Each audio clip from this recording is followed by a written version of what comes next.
back to Uninformed Movie Reviews, the movie review podcast where we're taking a month off in January because we're tired, y'all.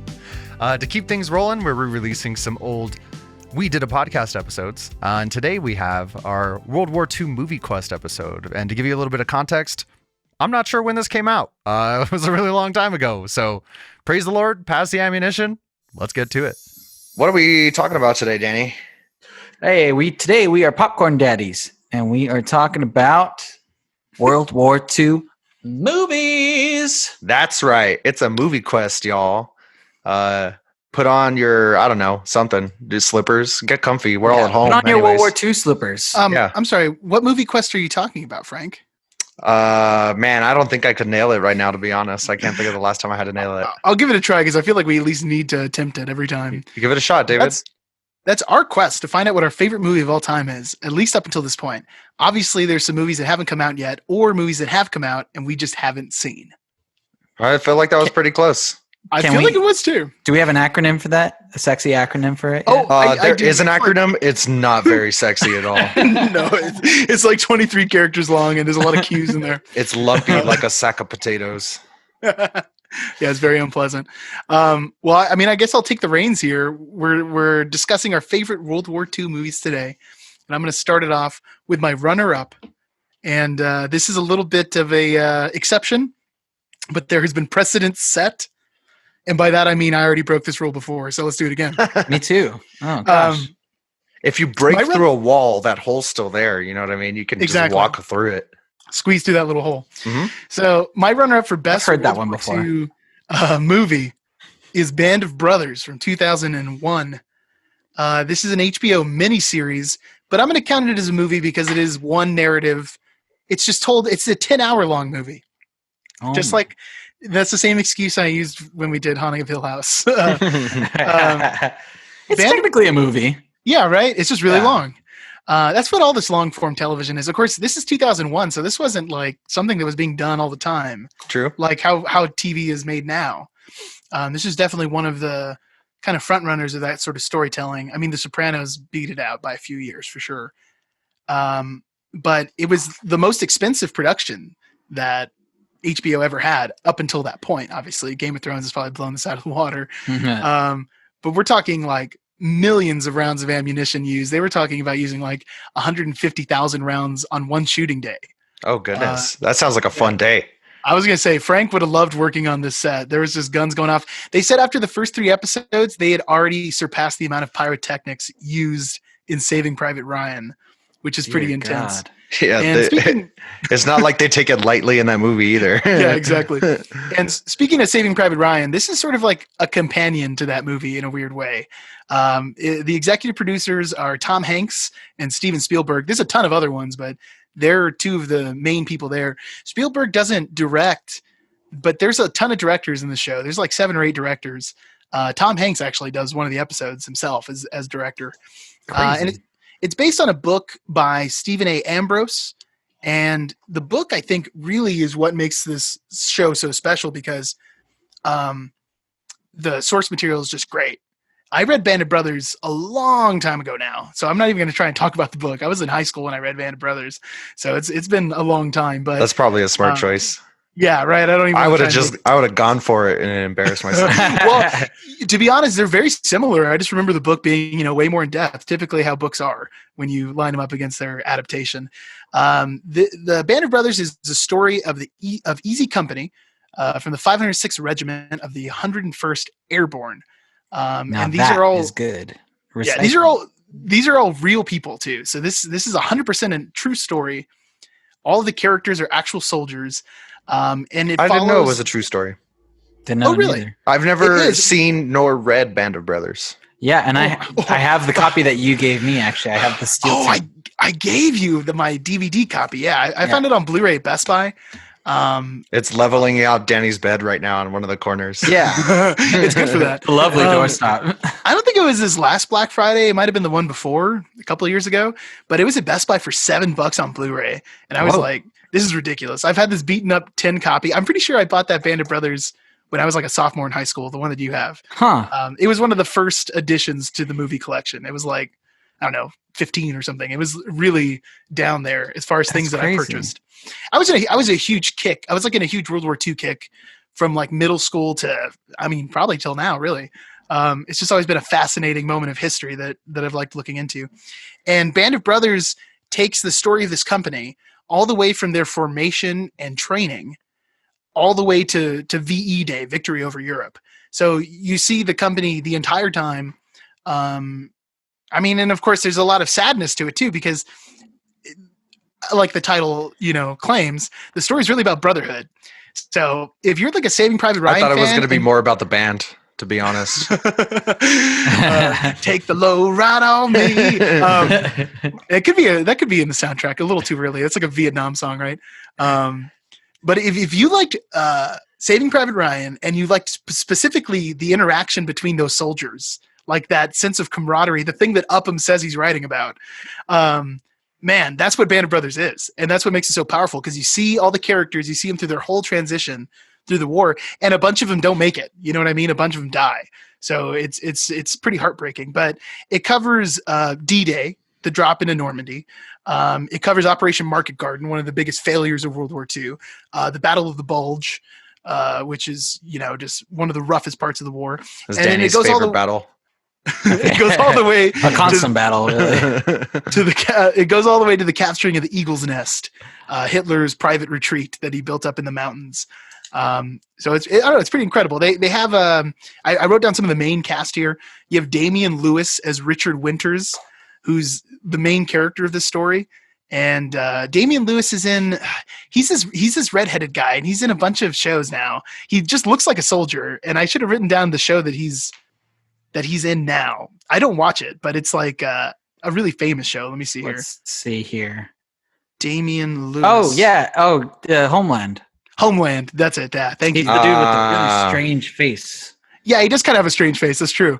He looks He's like in, if Dexter... I'm sorry? Oh, no. Just going to give a really off-color some... Oh, well, by all means, go ahead. Isn't that what you're here for? He definitely looks like a cracked out Dexter, for sure.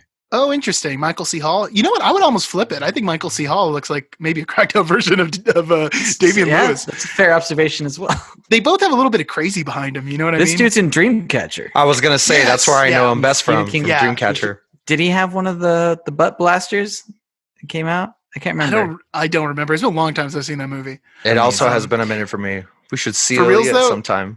We should do a movie quest on Stephen King adaptations. Yes, Ooh, that is a good one. That's a great movie Yeah. quest. That would I'm be mad at really us good. for not thinking of that sooner. What a great Okay. narrow category. When you're editing this later, make sure you write that down somewhere.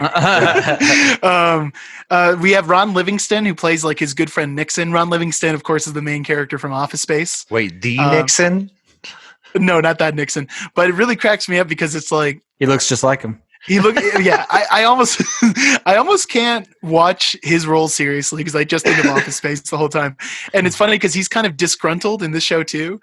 So it's like It's funny. he's pigeonholed. 6 degrees of separation. Like we're on this whole tangent, but it's like also as far as Office Space goes, in the office, there's like an ongoing joke about Jim looking like Richard Nixon too. Oh, that's true. That's even funnier.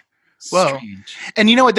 There's actually going to be a lot of connections like that this episode because so many of these actors end up playing soldiers in other projects. And Yeah. I think it's something about that face, that like 1940s face. You know what I mean? Oh, you got a 1940s face. Yeah, exactly. There is one of those guys in a movie we are CLEing. Oh, really? Okay. Yes. We're going to be doing Downfall to kind of complement this podcast. We're going to be reviewing Downfall soon. He's in there. It's one of the guys that's in a lot of these World War II face. I'm excited. to see that movie. Let's see. I mean, the other thing too, this cast, there's 189 people credited. There's over 500 speaking roles. So I'm literally just pointing out like the 4 guys who are probably most recognizable that you see a lot. Donnie Wahlberg's in here too. Great. He has a great role. This is probably my favorite Donnie Wahlberg role too. Like I feel like he's given a chance. Like usually Donnie Wahlberg's. Wow, I'm more just than gonna- like the third Saw movie, David. I would say. I was going to say, what's your runner-up? Donnie yeah. Wahlberg Oh yeah. performance. It's like whatever Mark turned down, I guess. And then they wrote the role down really small. Okay, but I mean, on another tangential slide, I mean, The Happening probably would have been better with Donnie Wahlberg in it. Well, it probably would have been better for Mark Wahlberg. I know that much for sure. That guy bounced back. And then I got one more, and this is Michael Cudlitz, who plays a soldier named Bull. That's his nickname. And Michael Cudlitz is Abraham in Walking Dead. Yep. So it's cool. And he plays, he just looks like that. He's just like, I'm the big burly sergeant. You know what I mean? And that's the role he plays in Walking Dead. It's really funny. That's nice. But it's like that character returned. And then I wrote down what I thought was interesting. Maybe you all won't, but these are all actors who are like in 1 or 2 episodes. And most of them don't even have speaking roles, except for a few. But they're all huge actors who, at this time, were nobodies. So Michael Fassbender is pretty much in the entire show. How funny. But always in the background. And then, of course, just Michael like Fassbender's a regular extra. Yeah, and he's in Inglourious Bastards. There's this guy named Eon Bailey who I didn't know his name, and I had to IMDb him. I couldn't think of where I knew him from, but he's the kid in Fight Club, the like super loyal one that Tyler Durden eventually beats up to kind of replace that kid with himself. Given my god, crazy storyline right now. Yeah, and he's fantastic in the show. He has a lot of scenes. David Schwimmer plays like the biggest the biggest jerk ever. Like he's in the first episode and you hate the character immediately. It's just David Schwimmer is just Schwimmer. very unlikable. He's really good at being unlikable. I don't like him in general, so that's. They were like, yeah, who can we get that everyone just hates just by seeing his face? Who's that stick bug on Friends? Tom Hardy in his first screen credit. Simon Pegg, way smaller. Simon Pegg's in Band of Brothers. Simon Pegg's in Band of Brothers as David Schwimmer's assistant, and he literally is in the background of like 2 episodes. Colin Hanks, of course, if you have Tom Hanks executive producing. Dominic Cooper, who is like a nobody in this thing, and he's really blown up lately. James McAvoy is in a couple episodes, and he dies. Yeah. Very horrific. Spoiler alert. And he looks like a baby too. And then to round this all off, in the only role where he didn't laugh the whole time, Jimmy Fallon. I don't know how many outtakes there were. Jimmy Fallon's in Band of Jimmy Fallon's in Band of Brothers for 5 minutes. He shows up driving a Jeep, and he's like, "Hey boys, blah blah blah." So yeah, Danny's doppelganger is in Band of Brothers. God, I hate Jimmy Fallon. Sorry, I just had to throw that out there. Yeah. The show, man, each episode is almost like a different situation, but you're hopping around with these characters. It's really incredible because every episode starts off with these veterans. It starts off with interviews with vets, and they're talking about whatever that episode's about. And the whole time, there's no names like for these vets. So you're watching the show thinking, well, these are just like whoever is a World War II vet who was there. You know what I mean? But when you get to the last episode, and I'm sorry, guys, because you haven't seen this, but, this is a podcast. It's like 20 years later anyway. Yeah, spoiler alerts run out. It's in our the last fault. episode, they have a long thing of just all of the soldiers talking, and all of the names show up, and they're the characters you've been following this whole time. It's like the actual men who were there. Wow. And it's incredible. Like, these guys had such a hand in the production of this thing. They would write a scene, and the vets would review the script and say, hey, well, this guy actually wasn't there. He wasn't in this conversation. And they would take the actor out of the scene. Wow. They cast every actor based on their resemblance to like the younger pictures of them. And when you look at them side by side, man, some of them are just like spot on. It's insane. Even, years later, you can still see this strong resemblance.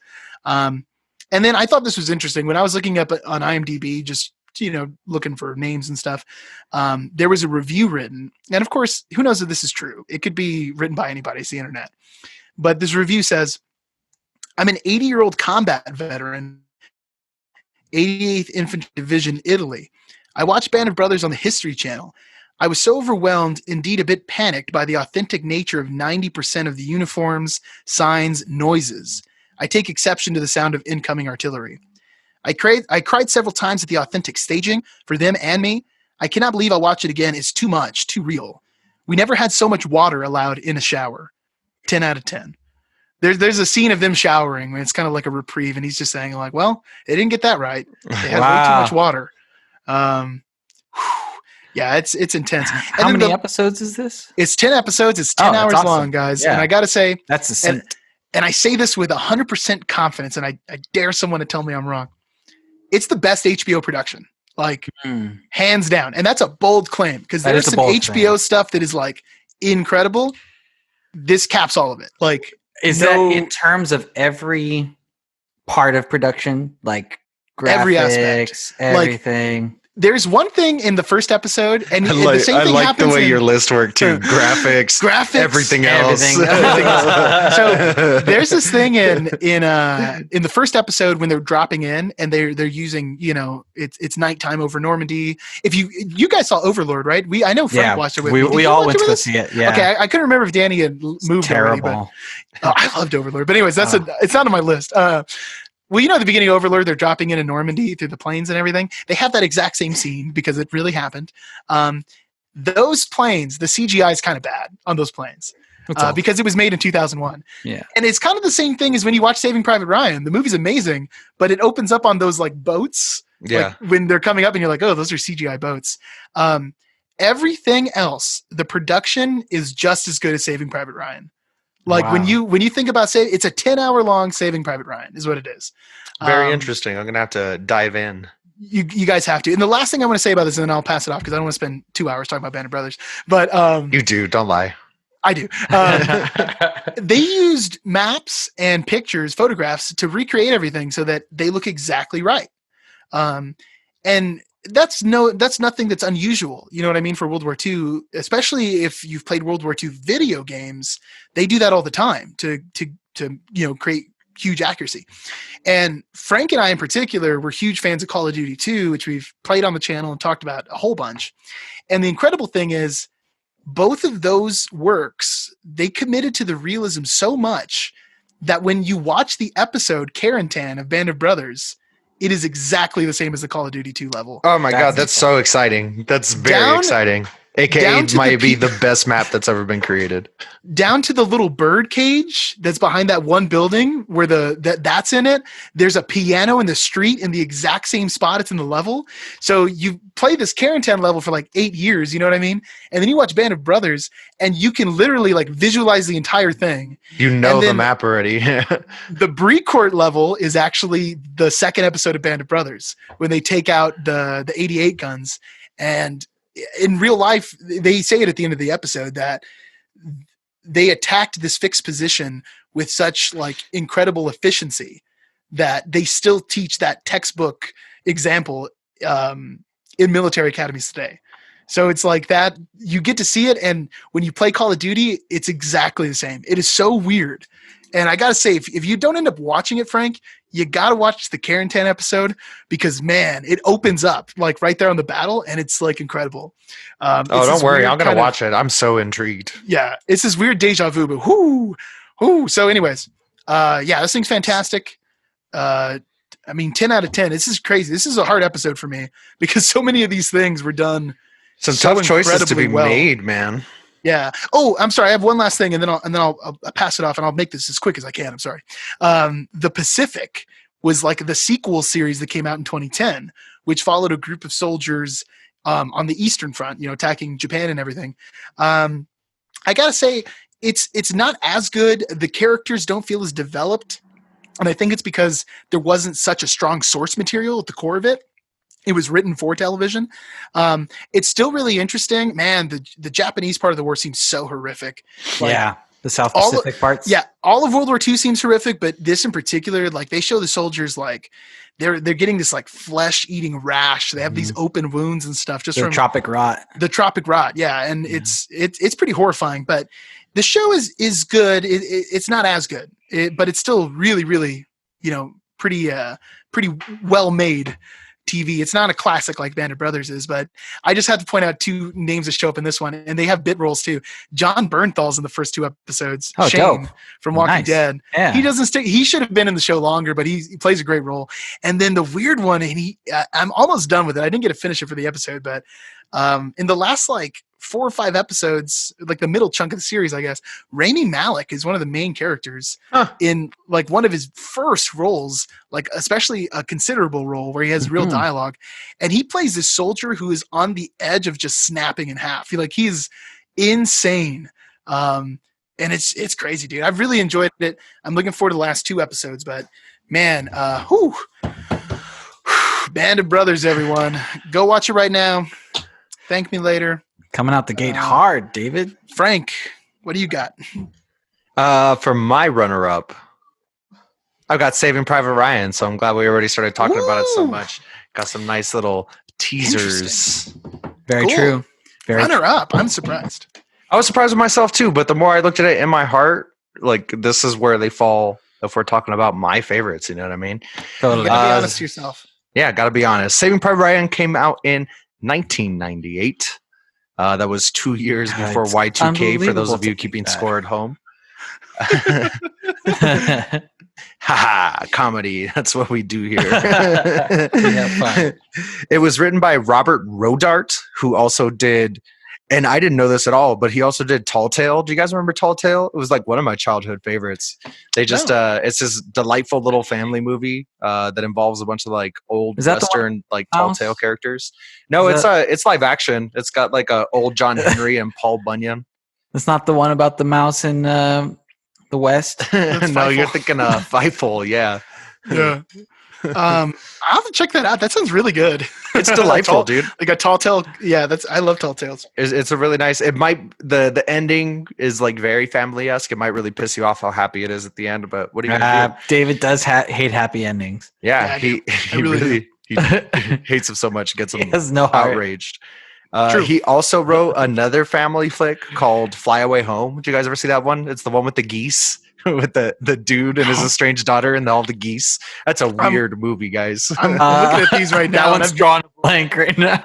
I've Yeah. never seen any of these movies you're talking Fly about. Away Home I've definitely seen, but I bet you've Ooh. heard of a little film called The Patriot. Yeah, I didn't want to man. spoil it. I just saw. Ooh, that's incredible because that movie is good. That's That movie's another very genre good. we can hit for the movie quest. Oh, we American will. Revolution. I American think Revolutionary War. At some points in this quest, I'm going to talk about The Patriot several times. I think it might happen. we have to. Can you do the Mel Gladiator Gibson might come back impression on again.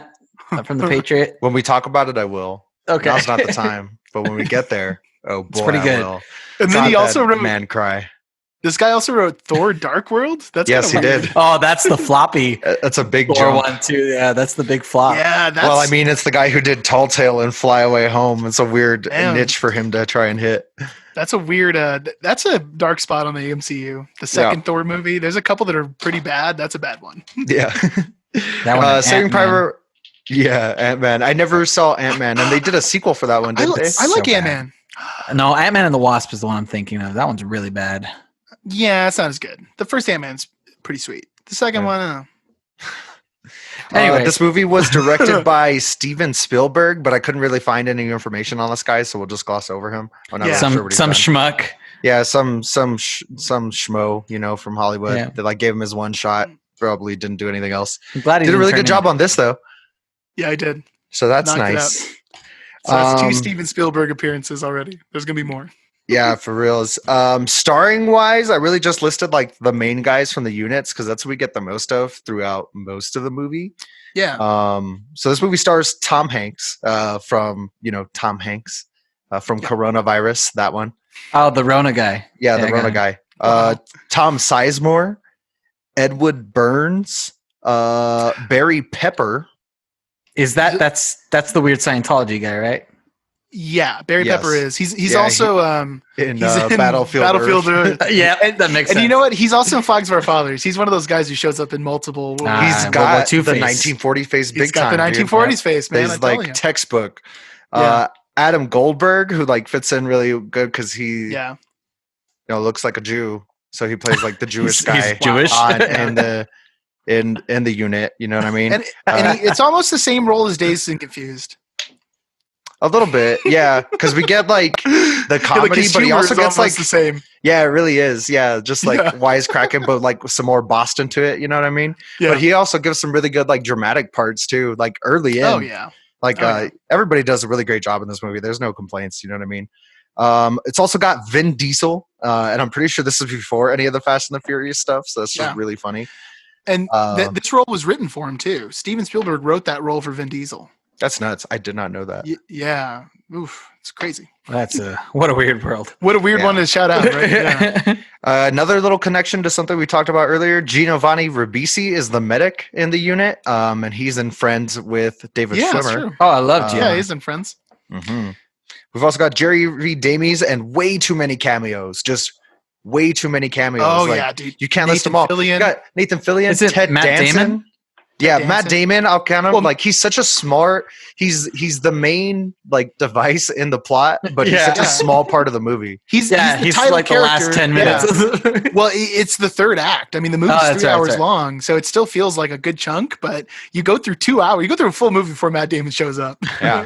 Isn't that And the it- same thing with in Interstellar? Yeah, that's true. Yeah. He shows up in the third act. That is true. That's Matt Damon's. He's like, you know what? I'm going to get that paycheck, but film a little bit of this without me.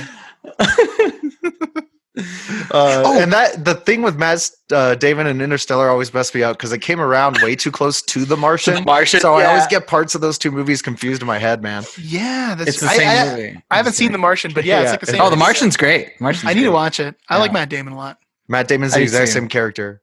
And it's just he's in it He's for the whole time. definitely a better actor than Ben Affleck, arguably. Oh yeah. Well, yeah, I would say so. What Way were you more gonna say consistent. about Matt He Damon? picks better projects. Yeah, he sure does. What was I going to say about? I don't think I was going to say anything. No, I else think about David Matt had a point. Oh, well, I just wanted to toss this up, but I don't. You know what? Get a little bit further, Frank. I don't want to interrupt your.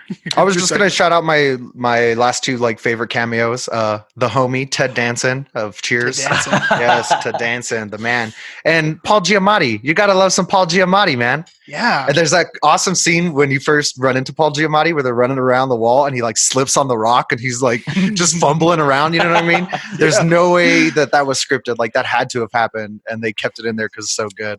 Like he does slip is so good. He's handles it so ungracefully. Love it. Love the cameos. That's great. Last couple of facts before we just start getting into this. You know me, I know I'd love to know the numbers. 8.6 out of 10 on IMDb, 93% on Rotten Tomatoes. Wow. This movie had a $7 million budget, hit 30 million open weekend in the US, and 482 million worldwide gross. That's gross. That's nasty. That's some That is nasty some numbers. dirty money. Yeah, my goodness. That's insane. I mean, we all know the story pretty much. They land in France, Yeah. and then they're tasked with saving Private Ryan, whose With one of the brothers most have all iconic died. scenes. Yeah, just that the landing in Normandy, the opening way it scene, opens yeah. up, so good, man. One of the best opening in any World War II movies ever. It sucks Yeah. you right in. It's so intense the whole time. One little fun fact I found in here that I just wanted to share with you guys is that in 2006, Tom Hanks was inducted into the U.S. Army's Ranger Hall of Fame as an honorary member due to his role, Whoa. like his portrayal of the Rangers in this movie. That is cool, man. Yeah, it's pretty nuts. You get a whole bunch of range out of Tom Hanks in this movie. Like there's some parts where So he just seems broken down and defeated.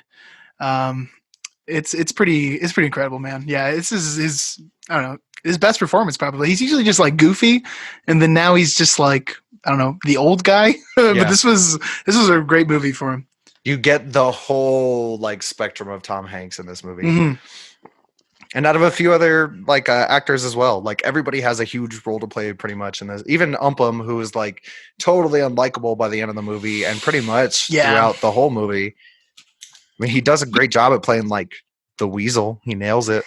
I feel like I understand his character a little bit more, but I still can't get over my hatred of him. Hate Like him so much. as a kid, I was like, dude, just get upstairs, just shoot that guy. And now I'm like, okay, well, this guy's like way out of his depth. You know what I mean? They really pulled him into a situation They that, put a lot on his plate. yeah, he wasn't emotionally ready for, but still, it's like his decision making really cost some lives, Oh, like yeah. a whole bunch of lives. Oof. Well, if you don't mind, I want to toss this in because Saving Private Ryan is not a true story, but it's based on real events over a private named Nyland, whose brothers died in another place in the war, so they took him out and took him home. And this was something that the U.S. Army had never done before this war because it was, turning out that whole families were dying off. Mhm. Yeah, and I think it was at the beginning of this war that they had finally separated troops. Like they wouldn't let brothers stay in the same company because they didn't want, one missile or something to kill a bunch of people from A one whole family. family. Yeah. But Nyland, the character that Private Ryan is based on, was actually a member of Easy Company, 506. So the company from Band of Brothers that show focuses on, that guy was actually a member of that company. How crazy. And that story inspired Saving Private Saving Ryan, Private which is just Ryan. insane how it kind of all came back around, because it was Saving Private Ryan that sparked Tom Hanks's interest on the subject to continue and work on Band of Brothers. So there's like this kind of weird recycling going on there. I That's thought that was really insane, because I had just watched Band of Brothers and then I watched Saving Private Ryan afterwards. And when Matt Damon shows up, they all say, he's like Easy Company 506. They all say where they are. You know what I mean? Like Ryan, Easy Company 506. And I was like, what? That's it. And I looked it up, and yeah, it's totally, that's who it is. Because the character Ryan is not a real person, but they try to make it as, realistic as they can. Very, Wow. very interesting, David. That is a delightful little nugget that you shared with us Thank there. you. Thank you. I aim to serve. Well, we just got served, David. Yeah. Yeah. I mean, this movie's great, man. This is probably I don't know. It's not my number one pick, but it probably is the best like World War II movie about specific, like the subject matter. You know what I mean? Like an honest, truthful retelling of just what happened.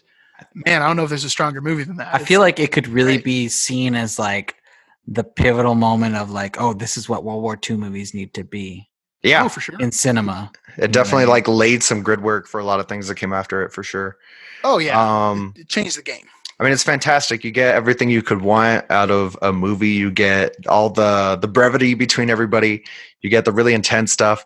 Of course, there's like infighting at some point, and then they have to Combat's like, come back amazing. together again. All the combat scenes, it's super dope. Even the really simple, like slow stuff, like that whole scene with the sniper and Vin Diesel when he's down. Oh God! And they're just trying to like wait it out and find this guy, and he's just slowly bleeding out in the street. Like all that stuff's really intense, man. Which is when they run into Paul Giamatti, actually. The pacing's incredible, man. It never lets up, and when it does, it really focuses in on the characters. And it's kind of like what Danny said many podcasts ago about that like Spielberg magic. Spielberg knows how to make a movie moment, and it's just like scene after scene of just like incredible, like unforgettable moments. Just constantly knocking it out of the park. Yeah, Bam. exactly. Bam. Mm. Or some other metaphor, because baseball is kind of lame. Baseball's done now. Well, they're all done. That would have been the reference though in the 40s. Not Fight Island, David. Fight Island is still a thing. I like how the NFL is drafting right now, like as if a season's going to happen. Let's all calm down. This is too painful to talk about. Let's keep moving on to talk about the Holocaust. Well, were you wrapped up, Frank? Should we pass it to Danny? I mean, what else can be said about Saving Private Ryan? Yeah, if you've seen it, you agree with me that it's one of the best World War II movies that's ever been created. If you haven't seen it, then you don't get an opinion. Shut up and go watch the movie already. Second to Shaving Ryan's Privates. I feel like only to. Yeah. I feel like we kind of make that joke a lot, like, oh, just go watch this movie right now. But seriously, if you haven't seen Saving Private Ryan somehow, it's like, one of the I most know it's a essential long movies. movie. You have a lot of time right now. I was going to say, if you happen to be having an extra amount of time at home, I don't know, sitting on the couch, maybe you don't have a job, now's a good time to watch. I miss Danny. He's such a troll. I miss him so much. I'm glad you're back on the show. Back from under the bridge. Under the bridge. Okay, Danny, what's your runner-up? And for clarification purposes, your second best pick. Oh, so runner-up means number 2. Good. Not the winner, but the one that would have won if it wasn't for the winner. Yeah. Got it. Well, friends, I am talking about a movie that doesn't need much introduction, but it needs some introduction to know what we're talking about. True. Makes sense. Yeah. Just logistically, that's how it works. That's usually how podcasts work, yeah. We're talking about Inglourious Bastards. Ooh. I'm sure this is on someone else's list. Yeah, I was going to say, I'm going to double up my winner with your runner-up. Hey, there we go. I'll have you take the lead here, young Daniel. I mean, yeah, we can. Yes, please feel free to jump in with some facts. I'm just going to go. I'm just going to listen, numbers. and every time you get something wrong, I'm going to go wrong. Wrong. All right. Perfect. Released August 21st, 2009. Wrong. No, I'm just kidding. That is correct. Oh my gosh. Wow. Over 10 years ago. And it's just insane just to think about. Quentin Tarantino's 5th film? Seventh film. There we go. Oh, actually, I'm so I don't sorry. know. Really quick before we get too far, I had one last fun fact to Saving Private Ryan that I just thought was really interesting because I was like, wow, they made like not a lot of money opening weekend. What else came out like that same weekend? The freaking Rugrats movie, y'all. Oh my God! This Which is crazy. definitely what I went to go see with my family. Wait, instead of Rugrats Saving or Private Ryan. Rugrats in Paris? No, not in Paris. Rugrats. The one where they're okay. like in the woods. You Nice. just triggered like one of the most incredible memories for me right now. Ooh, do And share. I remember going to the movie theater and seeing Rugrats with my dad in theaters while my mom took my brother to watch Saving Private Ryan. How crazy. Wow. Because at that time he was like 15 or 16 and he was kind of like a little punk. So I think my mom wanted to show him a movie that was like, this is what being a man's about. And my mom's always been like, and really, he learned that day. Boy, yeah, did he she's learn. always been really fascinated by like war movies too. I think that's where a lot of mine comes from my mom's interest. I just remember seeing that Rugrats movie in theaters, man. And then I wanted to watch Saving Private Ryan. And my parents were like, you're 7. You're way too young to watch this movie. Which is fair. Yeah. Which is just an Probably would example not of show good parenting. A 7-year-old, the horrors of war. All right, you get what you asked for, you little punk. Sorry, I just wanted to pull this up real quick. Inglourious Bastards is the 6th movie. Ah. Tarantino. The 6th movie by auteur director Quentin Tarantino, notorious weird man, and Bacon Haver. And Foot Fetisher. Famed worst celebrity sighting you could possibly run into. I would love to Do run not into approach this Tarantino. man. Oh my God!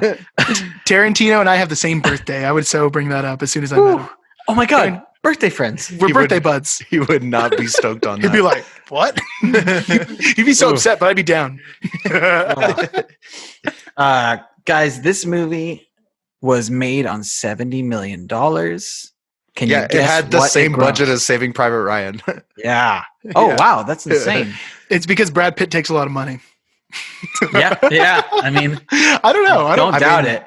Like Brad Pitt and Christoph Waltz, those are like Yeah. two pretty big Well, actors. Christoph Waltz was not known. This In was America. Christoph Waltz's Was this first the jump-off American point? role. This is his breakout role. He's a German actor. He was a famous German actor. And that's a Right. cool thing about Inglourious Bastards is all of these characters like Shoshana and a bunch of the French actors, they're really prolific French actors. Mhm. But he brought in a bunch of these people so that they could authentically play the role.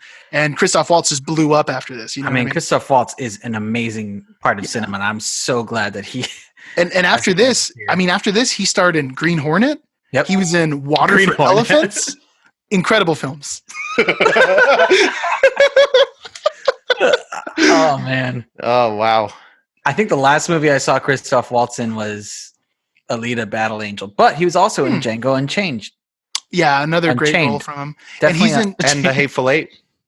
and he's in- in- he's Inspector too, and he's great in the new Bond. he's not in Once Upon a Time, right? I don't believe he's. I I don't didn't see remember him. him being in there. If he No. was hiding somewhere. behind Brad Pitt. He was right behind Brad Pitt the whole time, just like He was taking a nap in the back of that car that they threw that fake Jet Li into. He was like, "Oh, what? Huh?" Jet Li. Really? Bruce Lee." Y'all, this movie went on to make 5 times its budget at $321.5 million. Yeah. Which That's is still a probably- nice chunk of change. That's surprisingly low from what I was thinking. I mean, it's a lot of money, but Yeah. like I thought this was a blockbuster. You know? What I mean? Well, yeah, Tarantino I think is kind of divisive, and also that the movie is so violent. You know what I mean? Yeah. It doesn't have the accessibility, and then also that it's Is kind it of that taking the violent? subject matter. it's fictional history, right? Yeah, which is kind of weird, I think, maybe to some people. Where Saving Private Ryan, it's like we need to go see this because of the Authenticity. reverence. Yeah. But I gotta say, I was at least $8 of that whole thing because I saw this movie. Oh yeah. We were all 18 when this movie came out, so pretty I sure I saw saw this in theaters. twice. Yeah, Yeah. I'm I pretty might. sure. I don't know. Yeah. I think that Jake and myself went to see this movie 2, maybe 3 times because it's awesome. And it's one, so good. but definitely one of the best Tarantino movies. Probably in my top 5 Tarantino movies. I'm comfortable It's- saying it's my favorite Tarantino.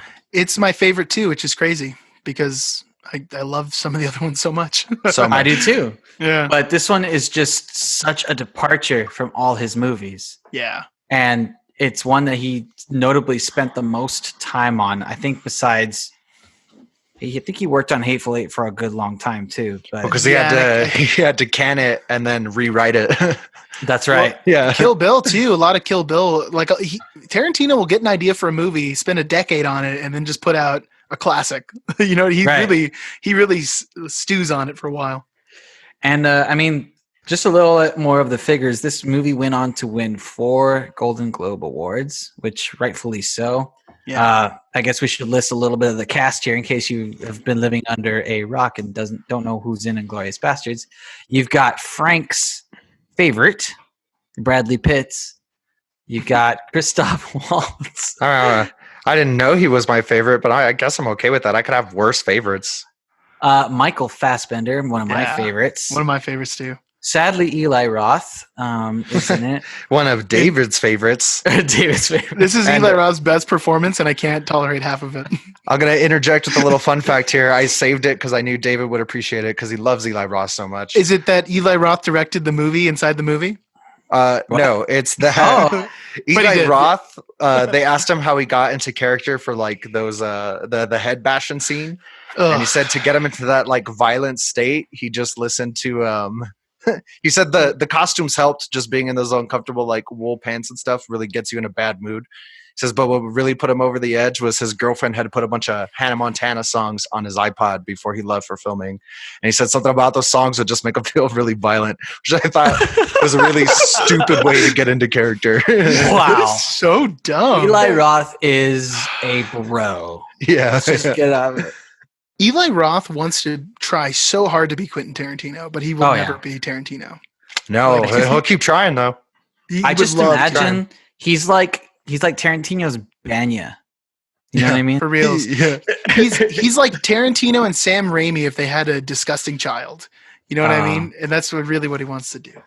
But he did do the movie in the movie at the end when they have the whole movie premiere of that's right. Was it Daniel Pride of Bruhl? the Nation? Yeah. Right. Yeah, he directed that movie and put it together. I thought that was kind of cool. Is actually his best film. If we're yeah. That black and white Nazi propaganda film is Eli Roth's best work. Yeah.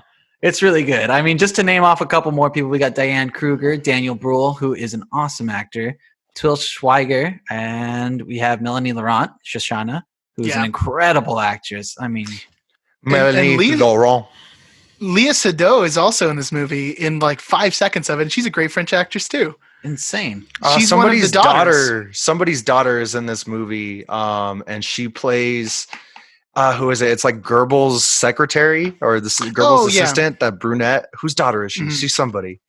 And it's not coming to my head right now. Damn it, I'm going to have to look it up. Sorry, continue, Danny. You're going to have to look that up. Yeah, I'm looking it up right now. I'm not sure. Ryan from The Office is in here. I forgot. BJ Novak is one of the bastards. Yeah, he's the little man. That makes sense. He is a bastard. Which is funny, too, because there's a guy who's even smaller than him. I never remember his name. Oh, is that the guy that plays Dominic DeCoco? No. He's the Jewish kid from Freaks and Geeks. Adam Goldberg?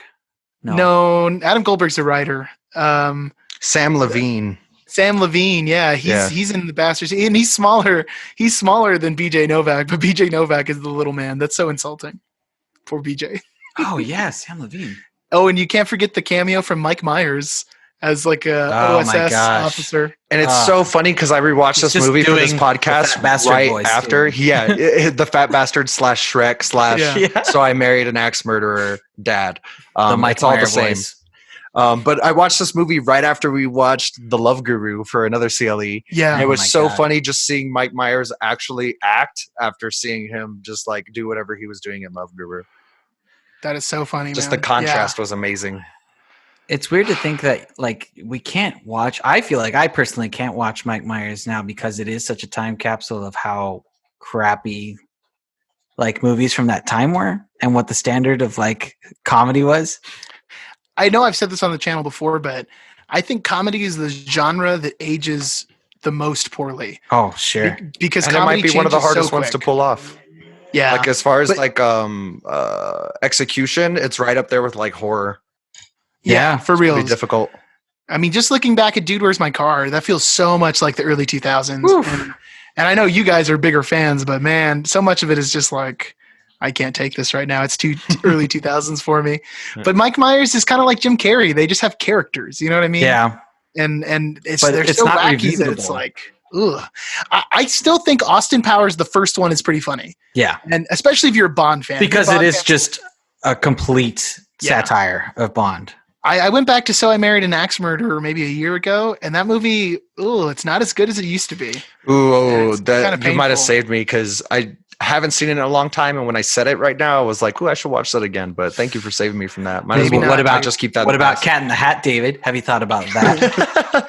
I haven't movie thought is about stayed Cat in the Hat in exactly- a long time. That movie's aged not at all. It's exactly as bad as it when it came out. It's, it's Everyone terrible. hated that movie, and rightfully so. Dr. Seuss's wife denounced the movie, saying that Oh it wasn't my in the spirit God. of his works. That No, not at movie's all. as bad as The Grinch is good. Yeah, They're that's polar Grinch opposites. is amazing. If anything, that like shows the polarization between Jim Carrey and Mike Myers. Well, Yeah. it's a good example of Hollywood trying to jump on a bandwagon. Like, wow, live action Grinch did so well. What else do we got? Oh, let's get Mike Myers for Cat in the Hat. And then it's like, oh no, never mind. Who are we going to Yeah. cast for the 2 hour and 30-minute Hop on Pop? All right. I will say that CGI Horton Hears a Who is actually still pretty funny. That one is good. yeah. That And one wait, who definitely- plays who plays Who Horton? plays Horton? It's somebody big, isn't it? Is it I Mike gotta Myers? Does the this out. voice? No, it's not Mike Myers. Is it Benedict Cumberbatch? I just wanted to say his name. Okay, so we're getting Horton. so off Sidetracked? course. Where? How did Oh we? wait, it is Jim Carrey. Oh, it's Jim Carrey also. Yeah, Yeah. and the mayor Oh, is wow. Steve Carell. Yeah, Steve Carell's amazing in this movie. Man, and Will Steve Arnett and Seth Carell's Rogen are in here too. amazing. That's a lot. That's a lot. That's too Wow, there are a lot of people in here. All There's right. some funny people in there. I just want to bring this up real quick. Quentin Tarantino sometimes gets criticized for like some of his movies being too slow, and I think great examples would be like Death Proof is very slow, and Hateful Eight, which I think a lot of people didn't enjoy that much. It was just like a play almost. Yeah, doesn't that have good movie rewatch is incredibly value. slow.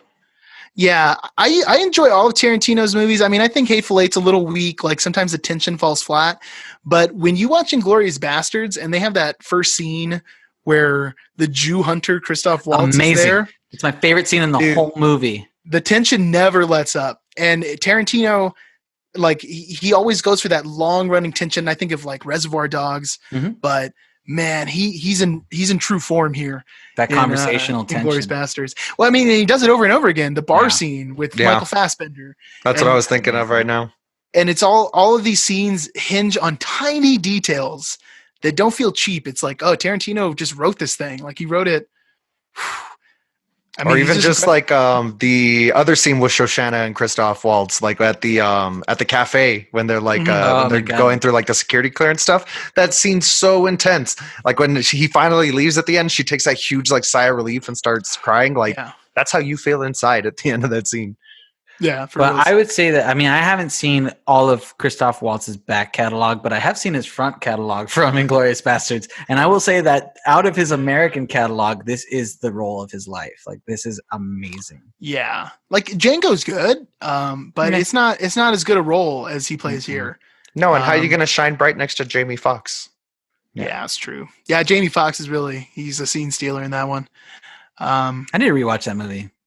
Yeah, that one's good. I think that one I've kind of Django's overlooked awesome. myself. I mean, Leo kills it in that movie. Yeah, Oh he my does. goodness. Literally, he literally He does. kills something. Yeah, kills that glass. Anything I will else on? say, yeah, one really gross fact, just to leave off on a terrible note. This is a Weinstein Company movie. Oh well, all of Tarantino's movies are Weinstein movies.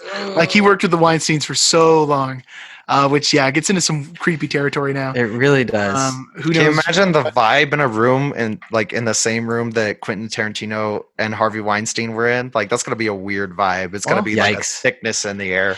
Just ask Uma Thurman. You know what I mean? That is pretty gross. IMDb, it sits currently at 8.3 out of 10, which is high for IMDb. It's a lot of snobs on there. Yeah, Rotten Tomatoes, 93%. I'm telling you, it is the best. it's good, man. Tarantino. There's one other thing too about Tarantino in this movie. I love that he brought. I'm totally blanking on his name. Ennio Morricone. He like brought him out of retirement to knock out this for the soundtrack. For this composition and also for Hateful Eight. Ennio Morricone does a bunch of stuff on there, and man, that's the soundtrack kills in this movie. Oh, this one particularly. And it jumps all over the place too. There's like great Western stuff. Then there's like some hard rock. There's this weird David Bowie scene, like late Bowie music. It's pretty incredible, man. I will say another 6 degrees of separation. We were talking about Damian Lewis. Damian Lewis is also in another Quentin Tarantino movie, Once Upon a Time in Hollywood, where he played Steve McQueen. Oh, I forgot about that. And Isn't that's that weird? funny because when I watched that movie, I was like, "Hey, it's Captain Winters." This is that guy from Band of Brothers. I totally forgot about that. I got to watch that one again too. How delightful. Okay, Delightful. so this is confusing now. So now To Frank is David. done. Yeah, this is my top one, right? David's top one, and then Danny's top one, because Danny stole my top one for his Yeah. runner-up. No? Well, a good thing his top one will be his second best pick. I'm sorry. So Okay, so my number one, and sometimes I like to flaunt and say, "Hey, this is the best movie, hands down. I'm better than everybody else." Today, I'll reel it in for once, but wait, you mean you like to brag? oh yeah, I love it. I don't know if anyone's caught on to that. Weird. David is the Us. number one self-horn tutor. I think Frank. Oh, thank you. I think Frank might have picked the strongest one, but of course, I could have picked Inglourious Bastards too. Man, you guys came with some heat today. The one I got is the bummer movie, like the one that just brings you real down. It's Schindler's List. I knew you were gonna have it. Let's shift those gears from Yeah. having a good time and watching Hitler just get machine gunned in the face. Go, go, go, go, go, go, go. And let's That's weird. take it Is this- down a notch. Let's This get is real a sad. weird, combination. Is this For real. another movie from that no-name director we were talking I was gonna say for his third appearance on the list, it's Steven Spielberg. Man, I knows how to Spielberg- make a war movie. What are you gonna do? And that you know and what's he was producing Schindler's List after the book had come out. Another book too. I picked 2 book adaptations. This one was by Tom Keanley. Nerd. And the book's powerful too. I read this book too when I was You in high read the school. book? Oh, Yeah, man, I gotta tell you Did guys, you I just was like water damage the pages with all your tears? wow. almost. I mean, the Holocaust really is what got me into learning about World War II. Like in 5th grade, I read Number the Stars, which was just like such a powerful book. It takes such strong subject matter and makes it accessible for like 5th graders, which I think is just, oh no, I'm sorry. I was a 6th grader when I read Number of the Stars. And then in middle school, we read Night by Elie Wiesel. Oh, I did too. That Talk I did is not read that one. deep. Oh Dude. my god.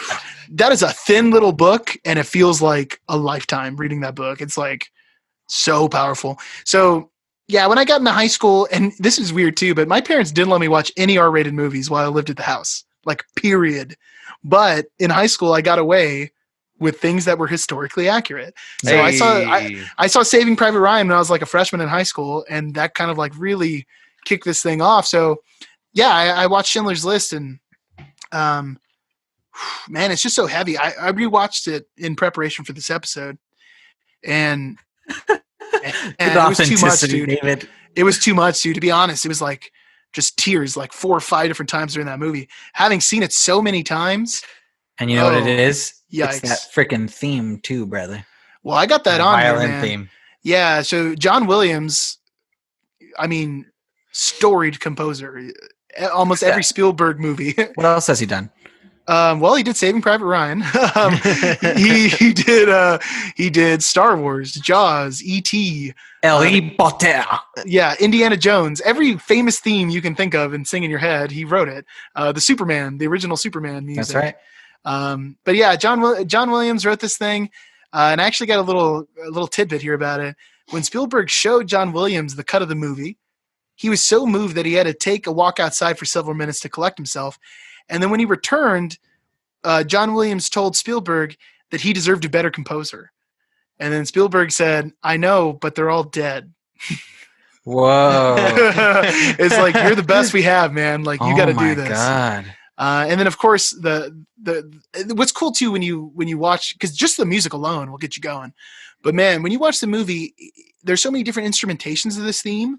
There's a bunch where it's played on like a classical guitar at the beginning, and as the movie goes on, the theme is more and more developed. So when you get to the final scenes and it's just fully orchestrated, and then you have Itzhak Perlman recording the solo for this thing. Yeah. Oh my goodness, everyone! Every There's time he move plays ya. that live. Yeah, every time he plays that live, you see a video of it. I'm just like, yeah. Like, I think So film heavy. composers, they sometimes get looked down on by the classical music community, but as a member of the classical music community, people don't consume symphonies anymore. Like, if some composer came out and wrote a brand new symphony, there's no way it'd be like #1 in America. The most important role that a orchestral composer can have today is enhancing film, because that's the way that we consume that music now. And as far as I'm concerned, man, this is the greatest soundtrack ever written. Just for John Williams to beat out all of John Williams is intense. Just to say that this is better than Star Wars is already intense enough. Well, who was going to do it besides John Williams, you know? Yeah, man. And it's incredible. Quick note about Spielberg. I thought this was pretty interesting. This guy signed on as producer after being interested in this, in the book, and he tried to get multiple directors to do this. So he went to Roman Polanski, and Roman Polanski was like, well, my mom was executed in Auschwitz, and I was like taken as a child. Like he hid out and was caught by Nazis as a child. Oh, wow. So Roman Polanski was like, it's too sensitive. I can't tackle that. I can't. I don't think we we'd sure be watching dodged a bullet there, guys. Yeah, I was going to say, I don't think we'd be watching it if it was a Roman Polanski. Well, Polanski did The Pianist, which is incredible. Man. And apparently a lot of stuff in The Pianist, things that happened to Adrian Brody's character in that movie, were based on things that happened to Polanski when he was hiding from the Nazis. Oh, my God. So he passed. And then he went to Martin Scorsese, and Scorsese was like, look, this is powerful and this is incredible, but this is a story that should be told by the Jews. Like, I don't deserve to tell this story. So Spielberg, kind of with no other options, ended up doing the movie. It stars Liam Neeson, who actually was going to be Harrison Ford. They were gonna get Harrison Ford for the role. Oh, he was too grumpy that day. Harrison Ford said, I don't want to take away from the movie by people associating me with Han Solo and Indiana Jones. That's good. Yeah. Like, it's not right, which is funny because then they replaced him with another Star Wars character. Yeah. Of course, he wasn't a Star Wars character yet, but I just thought that was not funny. a very classic one. Yeah, not a very classic one at all. Okay, so then, so we have Liam Neeson as Oscar Schindler, the title character. He's such a good boy. And then we have Ralph Fiennes as Amon. I'm sorry. We have Ralph Fiennes as Amon Garrett, who, man, Ralph Fiennes Lord plays... Voldemort? Yeah, Lord Voldemort plays the most evil character. He shall not be named. Can't say his Chill name. out. What are you guys doing? You're just being all willy-nilly with his name. Like it doesn't mean anything. I don't know how long it's been since you guys have seen this movie, but... Harry Potter Ralph or Schindler's Fiennes? List? Well, both, really. Man, Ralph Fiennes strikes terror into everyone, like every time he's on screen. He's got that villain face. He's so erratic too. Like you just don't know what he's going to do. So that's an incredible performance. And then in a weird, like the Red Dragon, like he's so demented, yeah. You know what I mean? Even when he's just like out about being normal, like creepy. He nails it, dude. And he's a great Voldemort because of that too. Yeah. Also a great comedic actor. The guy's too talented, man. Right? In the Grand Budapest Hotel, he kills it in that movie. Fantastic in Grand Budapest. I love that one. Oh, movie quest on Wes Anderson movies. Anyways. I'm down. But Ben Kingsley plays Itzhak Stern, who's like Oscar Schindler's assistant. And this is another one of these weird 6 degrees of separation, because when watching the movie, I was like, man, I just saw this guy in Love Guru. Oh, God. That's right. Like, how could Ben Kingsley play Gandhi and then play such a culturally insensitive Indian character in The Love Guru? Oh my God. It's just incredible. Isn't he Indian? I think he is, man. He is Indian. He's English, but I'm sure I'm sure that's where it comes from because it was a British colony. Yeah. Those roles are like diametrically opposed in like a scale of racial Ben Kingsley sensitivity. is an amazing actor, but his career goes some weird places, man. I feel like he's like Sam Jackson. He just signs on for everything that's put towards him, and sometimes it's great, and sometimes it's like, dude, what are you doing in this movie?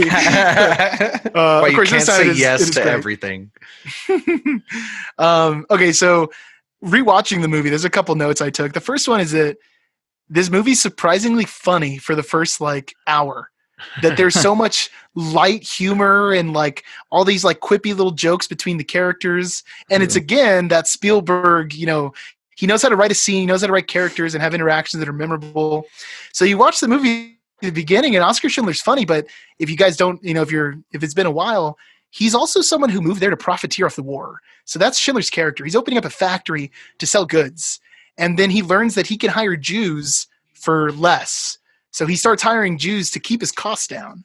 And the movie basically goes all the way from like the Krakow ghetto to death camps. It shows the entire ordeal that this particular group of Jewish people went through, being relocated from their homes into the ghetto, being sent to like a temporary camps, being sent to the really intense concentration camps.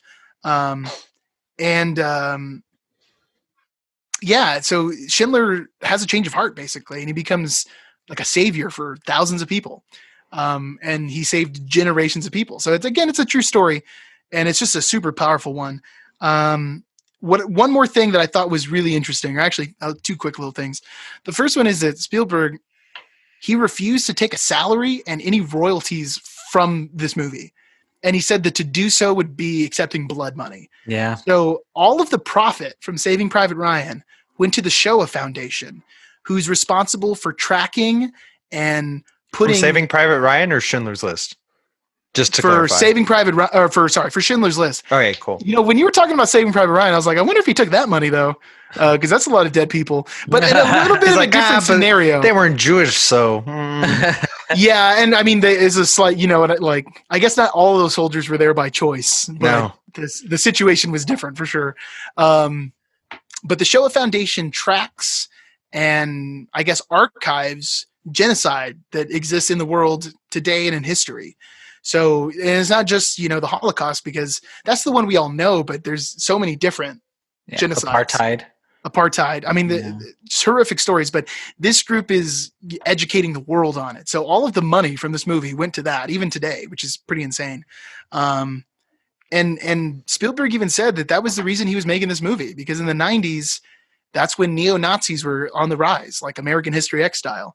That's when people were becoming Holocaust deniers because they were a generation removed from it. I'm so glad that that's not happening today. Oh.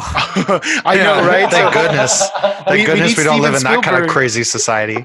We need Spielberg to write out another one of these movies, man. Please, Steven, we need you. For reals, though. I just can't imagine Schindler's List 2, checking it twice. So there's one last little tidbit. It's Christmas. And I know you guys know this, but maybe the viewers don't. Whenever I'm watching a movie that has classical music, and I'm watching with my wife, Michelle, I'll ask her who the composer is, and she usually just guesses. And sometimes she's really right about it. But anyways, there's this really terrifying scene in the movie, but one of the Nazi soldiers is playing piano while they're shuffling all these people out of the ghettos. And he's playing this super fast, frantic piece. And I was sitting there and I was like, man, this really sounds like Bach. And I had asked her and she had said Bach. And then in the movie, there's a line of dialogue. There's two Nazis talking. They're like, oh, what composer is this? And he's like, it's Mozart. And I was like, oh, man, I got it wrong. I'm so sad. And then when I was looking up the movie, they say in here that it was actually like some kind of gaffe. Or I don't know if it was intentionally written that way, but the soldier is wrong. It is Bach. It's not Mozart. Even funnier. But if I hadn't done this research, I would have just been like, I guess it's Mozart. I guess it's a Mozart I didn't recognize. Dang, that could have taken you out on like a game show in the future or something. It's a good thing that got corrected for you. So if that particular circumstance ever happens, I'll have a Slumdog Millionaire moment and remember this, and then be able to answer the game show correctly. So that'd be cool. Who told you the answer? Oh man, that Office parody is so good. I love it. I bet kids watching it today that were like, "What? What are they talking about?" What is Slumdog Millionaire? Yeah, what a great movie. Yikes! Kids were born when Slumdog Millionaire came out. Yeah, well, dude, the Slumdog was what 2004, I think 2004. I feel like 2008. 2008. Yeah, like 2008. Okay, so it's not that. I guess 12-year-old kids. Yeah, it's pretty crazy. Well, Frank's looking that up. Danny, why don't you give us your top? What's your number one? Is this my number one? Okay. Yeah. Is it the best movie of the whole episode?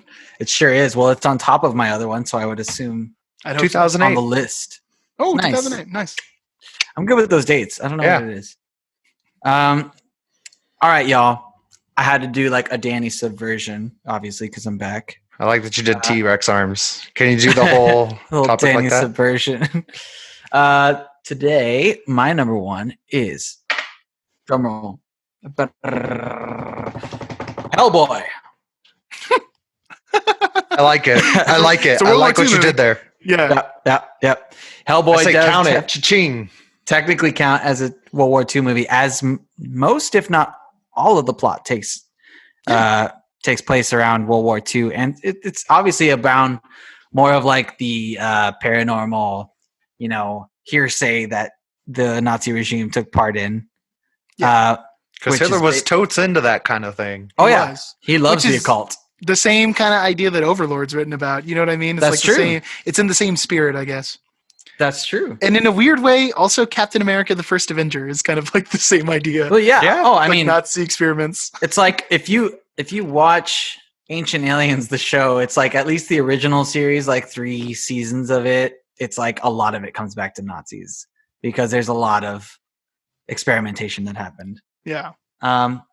Anyways, Hellboy, released in 2004 by none other than William Del Toro. And yeah, guys, released Little April Billy 2nd. DT. Arguably one of my favorite Guillermo Del Toro movies. I'd probably say top 4, top 5. More than Scary Stories to Tell in the Dark. Well, he's a Well, producer, not the Yeah, director. he didn't of that even one. direct. But that one. how many movies has Del Toro even directed? Pan's Labyrinth, Mama, Pacific Rim. Pacific Rim. God, I feel like Did he The one with do the the orphanage. second Hellboy? he did do Golden The Army? Orphanage. I think he did. He did that Did one not. movie, Cocoon. Cocoon was. Oh no, the he one. did direct Hellboy 2, and he did Whoa. He's Hellboy 2 directed, is also awesome. It Shape of is. Water. Shape of Water. It's his Didn't Oscar. watch it. Heard a lot of bad Crimson- things. Crimson It's Peak. which awesome. is- Crimson Peak is bad. Crimson Peak's it's not that great, but it's got some good visual stuff. But Shape of Water is excellent. Shape of Water is incredible. I Yeah. think you need to watch it because I mean, go ahead. Sorry, Blade 2. I forgot he did Blade 2. Weird. That's And Mimic was the movie I was thinking of. Ooh, Mimic, I Not Cocoon. thoroughly enjoy. Yeah. Mimic Mimic's is good. dope. the Orphanage is also really good. Yeah, I want to That's too. that's definitely a good creep out. That makes sense though, because Hellboy has a lot of the same aesthetic as like early 2000s horror. I mean, early 2000s superhero movies, just like Blade 2. Yeah. Yeah. It definitely has the same cinematography look. But yeah, this is currently at IMDb at 5.6 out of 10, which is just crazy to me. That's rough. That's I feel like insane. that's not fair at all. Yeah, but I- it's an extremely fun movie. This movie's amazing. I really don't like that. I really don't like this movie that much. I'm sorry. I No, just- that's okay. I just finished arguing with Brandon all day yesterday, so I don't want to start another argument. But 5.8 is too low, though. Like, I think it's a good movie. It should be at least a 7. Like, Yeah. it's not terrible by any means. I mean, this is one of the best Ron Perlman roles ever. Mm. He was made to. Yeah. And he also played Beauty and the Beast, or Beast in Beauty and the Beast. Oh, he In wasn't the the- beauty? He was not the Beauty. I thought Emma Watson was the Beast. That was rude. The movie also stars Selma Blair, who is an awesome actor, also Jeffrey Tambor, Rupert Evans, and gosh, what's his name? Who is the the black guy that plays Abe Sapien, and he does like a lot of the creature effects too. And I Bill can't remember- Paxton. Oh, I are you think is the talking name about of Bill it. something actually. Who is the band that plays this guy? Doug Jones. Is Doug Abe Sapien. Jones. Yeah, he's in a lot of Guillermo del Toro's creature features. He plays Shape of Water. Pan in Pan's Labyrinth. He's the guy in Shape of Water. Mhm. Kind of a revisitation of creature design from Abe Sapien from Hellboy. Hmm. But yeah, this movie had a $66 million budget, which is huge. That's huge for a small movie. I mean, on a property that's never been established, that's pretty huge. Yeah, that is a pretty small property. Only $99 million gross back. But I feel like it's Ooh, got that's to be. unfortunate. That's not great. That's got to not be including DVD sales, because I feel like this thing really took off on DVD and like everything This- after that. This is a movie that in the early 2000s everyone owned on DVD. Yeah, Like goes on everybody's shelf. Oh, boof, boof, boof. Hey, I know you guys have been talking about IMDb stats, and I had to look mine up real quick because I never include that. But Schindler's List is 8.9. I thought Schindler's List would be higher. yeah. I feel like that's a 9.5. Yeah, Band of Brothers is 9.4. Holy, A 9.4 on IMDb is like that's Hard to that's get. God level. That's Yeah. God tier. Yeah. Fun fact: I did not know that David Hyde Pierce was the voice of Abe Sapien. I I thought didn't it was know either. Doug Jones the I guess entire so. time. I don't Crazy. like his voice. I love David Hyde Pierce. I think Yeah, he's no, he's awesome. good. But yeah, I mean, if you haven't seen Hellboy, you should see it. You should watch Hellboy 2. You should not watch the David Harbour Hellboy, because wow, was that bad. Yeah, I kind of wanted to check it out just to see how like much of a train wreck it is, but I haven't seen it yet. It's a decent movie. I mean, it should have just been a Netflix movie, to be honest. It feels like that caliber, Oh gosh, that's just terrible. in terms of story and everything. It's like, okay, I mean, the effects are obviously better because it's made earlier last year. But Does it also have Nazis in it? does not have Nazis in it. Ah. Neither does Hellboy 2. Have you seen Hellboy 2? I haven't. Okay. They Hellboy have 2 is more Nazis at the fantastical. beginning of Hellboy. I got to check it out. No, not Hellboy 2. Oh, in the newest Hellboy? He's talking about the David Harbour Hellboy. Oh no, Do sorry, they? I missed No, the they steps. don't even acknowledge the Nazi part of because the movie that You will not see the Nazis in that film. the graphic novel that the Hellboy movie is made after is Seed of Destruction, which is one of the. I mean, I think it's the first in the Hellboy series, but it's just it talks about it's got Rasputin mixed in the mix. It's got Hitler. I mean, it's. You said that looks so terrified. It's got a lot of H.P. Lovecraft interwoven into. Yeah, you're right. There's a lot of Lovecraft going on in there. There is. But honestly, super fun. I think it holds up. I watched it not too long ago too, and still holds up really well. Awesome. Yeah, it was pretty Awesome. recent. The That's last cool. time I rewatched that movie, solid movie, fantastic. Yeah, the pacing's amazing. Selma Blair is a cutie. Can't argue with that. This one is enough that it's a legit pick. It's not like, oh, my favorite World War II movie is X-Men because of the first 2 Because minutes of Magneto. when they show Magneto's backstory. Yeah, this is a legit one, I think. Do you guys have any honorable mentions before we move on? I had a- Fury. Oh, Fury's one that is good, and I love all the use of color in that movie, but yeah, it's not up to snuff to beat out some of these other ones. It's No. more of the action in Fury. The action is really good. The combat scenes are amazing in Fury. It's mostly tank based. And Right. I was Sean? gonna say, and it being like, it really is kind of like a small ensemble cast. It's really just like the crew. Yeah, like It's Shia David LaBeouf Ayer. and John Bernthal in that movie are crazy. They're so good. Yeah, that would be like on my top 5, I think. I really like that one. a forgotten one. Not many people talk about Fury, but that's like No, it came and went, but it was good. so yeah. good. I mean, Overlord had good production value. I just don't think it was a good movie. I really liked Overlord, and I'm the only one out of the whole group when we saw it. I'm the only one who really liked it. It was Call of Duty Zombies. Yeah, the I movie. feel okay about it. I don't like Call of Duty Zombies, which is the ironic thing. I'm like so all over the place today. The one that didn't make it on for me was Jojo Rabbit. And if it wasn't for Band of Brothers, it might be my number 2. Like, it's hard. Like, Schindler's List and Saving Private Ryan are so far up there, but Jojo Rabbit was really incredible and really interesting to see how Taika Waititi took such dark subject matter and made a movie that like a 10-year-old could watch and have a really good time. It really was interesting. A weird tone for a movie, like a very strange tone. and it shifts tone so fast too. Yeah. It goes from comedy to just like flooring you, and then back to comedy. It's pretty intense. In that same vein, there's like parts of Downfall that like kind of reflect the story that Taika Waititi was talking about in Jojo Rabbit. Jojo Robot. Yeah, Totally different movie. Downfall's honorable mention too. It does have a long runtime, but it really did fly by. Because I mean, if you're really focused on the dialogue, and it's super dialogue heavy for sure, but it's just really great. All unknown. I mean, all foreign actors. There's maybe one guy that I noticed from other World War II having the 1942 face. Oh, okay. Oh, yeah. I have to. Well, I am going to watch it because we're reviewing it. So that'll be fun. What's another one? Man, Life is Beautiful is another one that is a powerful story, but just Schindler's List, I think, hits it harder. And then I forgot. I honestly forgot about Life is Beautiful until you brought it up right now. It's a beautiful I haven't movie, seen that man. movie in quite some time. Make you tear up. Oh, and then yeah. The Clint Eastwood twofer, Flags of Our Fathers and Letters from Iwo Jima, which are just Letters of Iwo Jima is. those are really, really good. I was There's supposed another to one. borrow them from you, David, and I left them at your house pre-quarantine. I kind of glad you did because I rewatched them. I can't remember the name of this movie for an honorable mention, but it's. I feel like it's Unbroken, or is it Broken? It's about like the Japanese war side of it. Oh, I and don't know. I can't That is remember- Letters from Iwo Jima, but I can't. I think I know. I think it's got that kid that died. Oh my gosh! Are you talking about the guy from Fast and Furious? No, the guy from Because Paul The guy Walker from was in Star Flags of Trek. Our Fathers. no, the guy from Star Trek. What's his name? He plays the Russian dude in Star Trek. Yeah, I know, and I can never remember his name. I feel so bad. Either way, I have always stumbled upon that movie. I've never watched it all the way through, but it's just pretty incredible. I need to sit down and watch it. That's interesting. I'll have to figure Look out. it up while I look it up. I'll remember what this guy's name is. Anton Yelkin, and then I'll have to find that movie.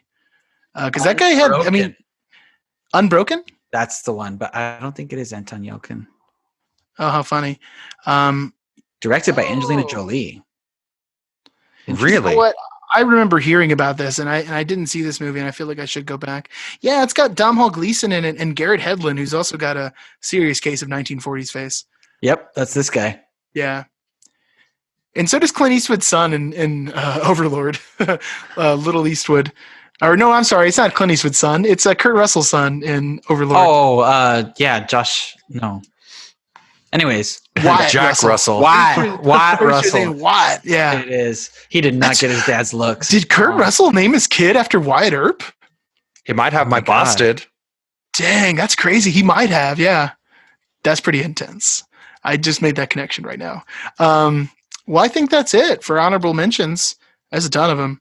Those a lot of were movies to watch, some man. quite honorable mentions, guys. Yeah. Oh, one real quick honorable mention. Oh, let's get it in. The Ghost of You, My Chemical Romance music video. Wow. Pretty darn good. Yeah, Thank very you for that authentic. very important addition, Danny. 10 out of 10. And what better place to end and move on to our next segment? The peeps and the predicaments. Oh, it's Peeps and Predicts time, y'all. Let's do it. This is our first peeps and predicts via quarantine, so it's interesting. I'm going to have to just pull all the papers out, which is kind of sad. But first, in case If you you're want, new to the mail show- them to me. I'll hit them the next podcast. It's going to take us a while. But I'll leave just the predicts outside your door, and then you can just grab that. That seems more efficient. Yeah, it'll probably break in the mail. But basically, we take two people, real or fictional, and then we have an argument about a hypothetical situation. Those are the predicaments. Of course, if you have any suggestions, shoot them over to davidandfrankenbeans@gmail.com or put them in a comment. Leave a iTunes review. Do Facebook DM. Write it on a whatever you small want. piece of paper and attach that paper to a bird's leg and then just let it go and see where it ends up. Right on. We are in the southern United States, if you're going to try via bird, just so you know seasonally when to let the bird go. Southwestern, But, I feel like we should be as specific as possible. Yes, exactly. Here we go. We have the peeps here. I'm going to shake them up. Let's see what we got. Ooh. Running low on the old peeps. Peeps are a terrible candy. I enjoy Peeps. I just swallowed some Peeps earlier today. They Yeah, were you did. Fruit Loop flavored. What were their names? I didn't ask. I just bit their heads off first and then consumed the rest of their bodies. This is pretty incredible. We have the one that we actually just threw in right before the episode. Nice. Sick. We have Aldo Rain against Captain Miller. So this is Brad Pitt's character from Inglourious Bastards pitted up against Tom Hanks's character from Saving Private Ryan. Wonderful. Two fictional people, one way more serious than the other. And then let's see what we got in here. Our first predicament, which are all World War II themed today, everyone. Let's see what it is. I feel like Aldo Raines is very serious. He's just happy because he's doing what he loves for work. And if you do Yeah. what you love, you never work a day in your life. It's hard to hear him speak Italian and call it a totally serious role. Buongiorno. You speak third most Italian. Okay, who is more handy with a flamethrower? Gentlemen, I'll open it up for debate. All right. Straight first argument out the gate. Lieutenant Aldo Raines, calm under pressure. Loves killing Nazis. Loves killing Nazis. Tom Hanks has a handshake going on, man. He's not going to be 100% on it with that thing. It's going to have a little bit of shake to it. You know, my most current rewatch of Saving Private Ryan, I've always noticed the handshaking thing, and he always has that PTSD thing going on where all the sound drops out that they use in every video game since that movie was made. Mm-hmm. But I never really picked up on until this last run through about kind of how just battered he is, Tom Hanks's character. At this point, he's like at the end of his rope. Yeah, this is literally like the last thing that he's going to get accomplished. And he feels it inside already. So, yeah, man, I feel like Aldo Rain's the choice. He's the commando guy. I mean, he doesn't seem like he would think twice about picking up a flamethrower and Right. melting Nazis. No. Yeah. And from a logistical standpoint too, Miller is the captain. I don't think he would have the flamethrower. Hmm. That's another person's job. Of course, Aldo Rain the same thing, but the rules don't seem as stringent in Inglourious Bastards as they do. No, they do not. Kind of weird that Tarantino never went flamethrower in that movie, though. There's no Just- flamethrower in that. Where as would you have a insane as chance he to is, use it? You know, He would have where it written would the just scene naturally for it. been there. Yeah, that's Yeah, He he would've just would have figured it written the out. scene. That's crazy. Okay, well, this is an easy one so far. Let's do the next one. Who would make the best impromptu trench weapon? Yeah, that's yours. I I mean, also feel like this one's got to go to Aldo. I feel like Aldo, he's just yeah, got I mean- the brute, Yeah. like from the very beginning of the design of him coming up with the idea for the weapon in his head, he would attack that problem with more brutality. One, because he's a more brutal person, and two, the universe he exists in is way more violent. You know what I mean? Yeah. Like Quentin That's true. Tarantino's universe is and violent- unrealistic violent also. place. Yes. And so I feel like if he was caught in like a situation in a trench, he would probably just take off his shoelace and tie it to his knife and have a mace and just like I can see where you guys are coming from. I'm kind of feeling though. Oops, I moved my computer. Going by movie logic, in Inglourious Bastards, Aldo Rain uses his gun, he uses his knife a whole bunch, right? The other characters in the Bastards, even though they're like a guerrilla group of soldiers, they mostly are just using weapons that exist. So, for instance, you got Donnie Donowitz and his bat. The most creative weapon, I guess, are those like secret agent guns that they have at the end when they wear those things. That's pretty cool. Veto. But my only argument for Captain Miller is when we think about that third act of the movie, when they're going to get swarmed by that, whatever it is, that whole company of Nazi soldiers, they don't have the armaments to make anything. So he has the guys make those Molotov cocktails to take out the half tracks. And he also shows them that sticky bomb that they make out of socks and tar and like Axle extra C4 grease. or something. Yeah, axle grease. There we go. So as far as resourcefulness, I don't know. Tom Hanks read that field manual so good. I would just argue that situation. we never saw Lieutenant Aldo Rains in a situation where he would need to improvise. yeah, there's no impromptu That's true. weaponing being made. But for their group to work too, though, there's not a lot of impromptu that begs for necessity. You know what I mean? They basically they attack like an Apache war tribe or whatever they say in that movie. They just swoop in, they raid, they take whatever they want. A lot of them have like German weapons, you know what I mean? And then they move on. So, But I would argue know. that all the ambushes that they carry out displays ingenuity. Yeah. in a tactical sense, but as far as creating a weapon out of necessity and not having anything, I don't think there's anything in Aldo Rain's character that shows that. But in Captain Miller specifically, he's like, "Hey, I made a sticky bomb." Well, Blow David, off he is the treads. of Native American descent, and one thing I know about the Native Americans, pretty crafty people. That's true. That is true. But also, though, I would argue not improvisers. You know what I mean? They would make bows and arrows. Like they would prepare. You know what I mean? They're not like, "Oh, in the moment, let me use." I'm not going to make a joke. It's going to be offensive if I make a joke. That's really what the smile was. I was like, "There's no Yeah. good way out of this. He's working himself into a corner right now." I'm just going to stop. I don't need to be hateful. That's a different movie. I don't know, guys. You know what, I mean, David? well, I feel there's like you made a three really of us. good argument, man. I'm changing my vote to Oh. Captain Miller. Great. Danny's vote doesn't count. There we go. It's the 2020 primary all over again. Sorry about that late voting states. Guess your state was shut down. Hey, so we're 1-1. All right. So yeah, this will be nice. This is the dramatic conclusion. Who couldn't pull off a Nazi uniform? Oh, that's Well, I mean- guys, I'm just gonna go out there and say it. Brad Pitt's got the better body. he can fill out any uniform, really. Yeah. And also, just like given the characters, it wouldn't be surprising if he was in a Nazi uniform. Yeah, No, I It's mean, some of them very do. likely you'd find him Yeah. in a Nazi uniform. Yeah, he doesn't, but all the other guys do in the movie. So yeah, I mean, they dressed up like Italian, like sympathizers, right? So yeah, well, they dress up as an Italian film crew. yeah. Yeah. So we he's- do know for a fact Brad Pitt looks good in black. I have no frame of reference for Tom Hanks. definitely seen Tom Hanks in a tuxedo, so that's not true. Yeah, and you know what else too? Like, I mean, if we're just going by physical appearance, Tom Hanks doesn't even really look like a soldier, which is kind of what makes that role work in Saving Private Ryan. Because he's a just math man. teacher. He's just a math teacher. But as far as casting for like, you know, you have the 1940s face of like Barry Pepper, but you got to have that kind of like mean looking Nazi face. You know what I mean? And yeah, Brad Pitt could carry it better. Also in Fury, he's kind of got like the Hitler Youth haircut. Yes. So that's another one. Also very true, David. That is a point. Well, shoot, is Tom Hanks, Captain Miller, winning this thing? Yeah, I think he would wear it worse.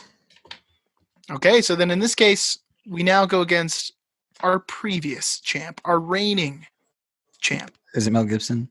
It's Rick Sanchez. It was Oh. a few weeks ago, which would have been even weirder. That would Guys have like been strange. directed World War II movies, but I mean, that anyways, guy does really not like Jews, so I can see that. we got Rick Sanchez against Captain Miller. And I can feel the decisiveness in the room already. Who would be the cooler Nazi zombies character? Oh, Rick Sanchez. Without Yeah, a doubt. I mean, people Yeah. would definitely download him from the store.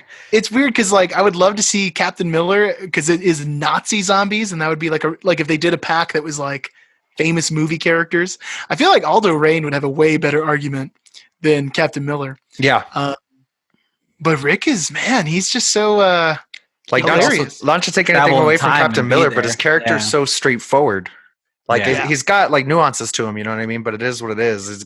He doesn't have nuances like Rick Sanchez. But I mean, Rick Sanchez would probably also have a wicked tool belt that would come True. with the character. You know what I mean? Sick loadout. And Yeah. you also got to think that Call of Duty is aimed at like 13-year-olds. Yeah, And who exactly. watches Rick and Morty like 13-year-olds? No one else. Hey, it's the smartest show on TV. Okay, Yeah, that's you what all probably the 13. don't get it. Yeah, That's what all the 13-year-olds on Reddit are posting. Yeah, you probably just don't understand the jokes. Is the thing. Yeah, that's probably what it is. It's too highbrow. I love Rick and Morty just for the I do record. love Rick and Morty also. I don't want it to sound like I'm hating on Rick and Morty. It's really Not hating on it's Rick really and funny. Morty, but let's be honest, it's just good old fashioned silliness. Just Yeah, it very is. silly. Their fan base is a little eye rolly. It's all over the place.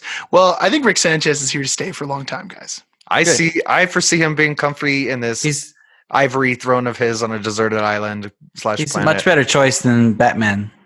I'm way more comfortable than this with this. If Rick gets to the point where he's been on as many episodes as Batman, we have to bring the Bat back. Oh, we don't have to do that. For a Batman v Rick Sanchez, Dawn of Justice. that would be a whole episode of Brandon justifying that. Rick would win because Rick will cross a line the Batman whoa. He'll just straight up murder Batman. You know what I mean? He'll just have him killed. Whoa, like, you're not wrong, disintegrate him. though. He would Just go like- back in time Good and argument. kill him, his parents, and his family. like Yeah. his Well, whole you know, family. the parents are already covered, so. Yeah. He'd go back. Oh, yeah, he'd that go is his back whole in family, time yeah. to that alley after the theater. Wait for Batman's parents to be murdered, and while he's distracted, sneak up behind and murder him. Ooh, Rick would. Rick's messed I up. feel like Rick would be petty enough to go back in time and kill every Wayne descendant. Yeah, he could. But then Batman would ask whoever the time traveling person in DC is. I don't know. Who is that? I have no idea. I don't That's DC the wrong person. That guy, the guy who knows the Yeah. answer to that question, is not on this episode. Yeah, Brandon. Yeah, when we need Brandon, he's not here.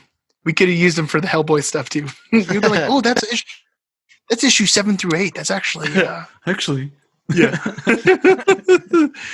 I think that's it, everyone. That might be it.